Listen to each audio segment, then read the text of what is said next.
Bonjour et bienvenue, ici le Ch'ti, bienvenue sur la chaîne de la luxure. Et oui, nouvel échec ludique de nouvelles technologies de la part de notre cher gouvernement. Après l'affaire Adopi qui a fait plouf, eh bien voici l'affaire Stop Covid qui fait pas grand-chose. Et alors, c'est le vide intersidéral puisque comme nous le dit cet article de 01.net, un journal que je pense que je n'ai jamais cité au cours de mes près de 1500 vidéos, je ne sais plus, mais je ne crois pas. Donc c'est une première, bravo, il faut sabrer le champagne. Téléchargé 2,3 millions de fois, alors en nombre de téléchargements, c'est pas mal. Stop Covid n'a alerté que 72 personnes. On applaudit bien fort. Ça a dû. Alors, si sur les 72 alertes, peut-être qu'on a évité qu'une personne se fasse infecter, était-elle à risque, n'était-elle pas à risque, on a peut-être évité la mort. Bon, bref, non, c'est un flop total. Ça n'a servi à rien.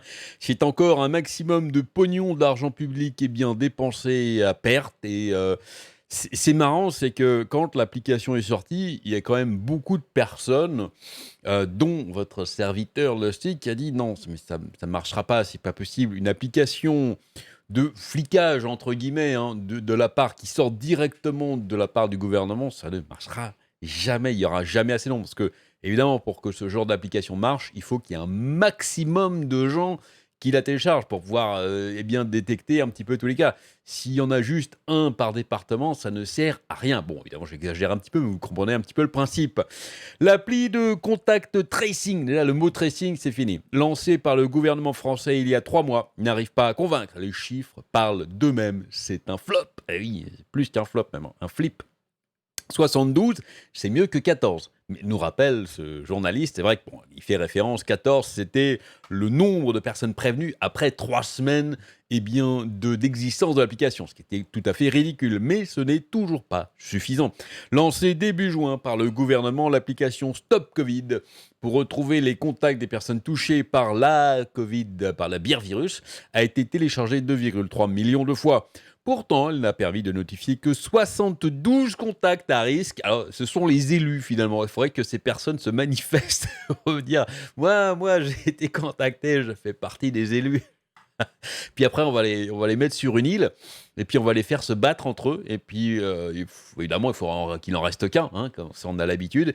Et puis, le dernier qui survivra, aura un prix. Voilà, il passera un week-end avec Emmanuel et Brigitte. Voilà, avec Emmanuel et Brigitte dans le fort de Brécanchon. C'est un superbe prix, hein, il pourra faire du ski nautique, il pourra faire... Ouais, non, c'est bien, on se fout pas de votre gueule. Hein.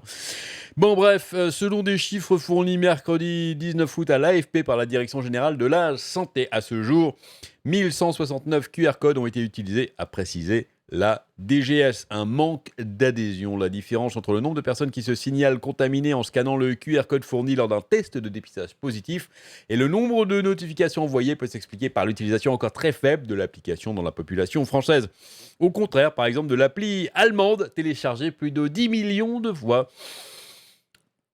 Ceci dit, je suis en train de réfléchir, mais en Allemagne, ils sont quand même un petit peu plus nombreux, donc en ratio de près de... Alors après, ils disent, bon, c'est 3 semaines, moins d'une semaine, pardon, c'est vrai que ça a été plus vite. C'était plus vite chez eux. En France, depuis les dernières annonces chiffrées faites le 23 juillet dernier, Stop Covid n'a comptabilisé que 300 000 téléchargements supplémentaires. Il faut croire qu'en Allemagne, ils sont peut-être un petit peu moins méfiants, ou peut-être que l'appli est mieux faite aussi, et plus sympa, on ne sait pas. L'application est efficace dès lors qu'une personne et ses contacts en disposent, aux vidéos qui se lancent toutes seules. Utiliser Stop Covid peut s'avérer particulièrement utile dans les zones où le virus circule activement et dans les lieux... Ouais, si vous habitez au fin fond de la Creuse, ça sert à rien. Et dans les lieux fréquentés comme les bars, les restaurants, assure le ministère des Solidarités et de la Santé qui encourage évidemment tous les Français à télécharger l'application. Une application controversée. J'aime bien ces petits titres comme ça qui annoncent les paragraphes. L'application Stop Covid utilise la technologie sans fil Bluetooth pour détecter et garder une trace de toutes les personnes croisées de manière prolongée durant les 15 derniers jours à moins d'1 mètre avant de les prévenir en cas de contamination. C'est génial, vous êtes avec votre téléphone là que ça bip. Attention, il y a un pestiféré juste à côté de vous, vite. Fiez-vous. On se croirait dans un film où les mecs essayent de détecter, vous savez, ceux qui ont des, je sais pas, un truc, un virus alien ou un truc, ils sont là, ils suspectent avec sa goutte. vous baladez avec votre téléphone avec une goutte de sueur sur le visage. Ah, mon Dieu, c'est lui, je suis sûr que c'est lui, il a l'air contaminé, il a une gueule de contaminé. Magnifique. Ah là là, en France, ce système de contact tracing est controversé à la fois dans son principe, mais aussi dans les choix techniques faits par le gouvernement français, parce que le gouvernement refusait de s'appuyer sur la solution technologique proposée par Apple et Google. Voilà, mais ça c'est la France, madame. Ça c'est la France. C'est-à-dire qu'on a les mecs, tous les gens ont des Apple, Android, ils ont tous, même sur Apple, on a Google, on a la Google Maps, on a tout. Des solutions étaient proposées par les deux géants, ce qui permettait de le faire très facilement, et je pense que les gens les auraient beaucoup mieux acceptés vu que les applications sont déjà sur leur téléphone. Non, il faut absolument faire un truc à part, faire un truc français, hein, ça nous rappelle Dailymotion évidemment, et ça a très bien marché aussi, Dailymotion. Hein. Stop Covid est incompatible avec la plupart des applications de traçage européennes. Voilà, c'est français, c'est tout. c'est ça. C'est tellement typique. Non, non, non, les autres, on s'en fout. On fait notre truc à nous. La Commission nationale de l'informatique et des libertés, la CNIL, a mis en demeure fin juillet le gouvernement de régler plusieurs irrégularités. Oui, en plus, la CNIL, ils ont dit, voyons, votre application, elle pue un peu, là. Sur l'application dans un délai d'un mois et de se prononcer sur l'efficacité de Stop Covid dans la lutte contre l'épidémie de bière virus. Elle recommande d'ailleurs à tous les utilisateurs de mettre à jour l'application. Voilà, donc voilà, vous savez maintenant où va votre argent, où va l'argent de vos impôts, plus les miens hein, maintenant.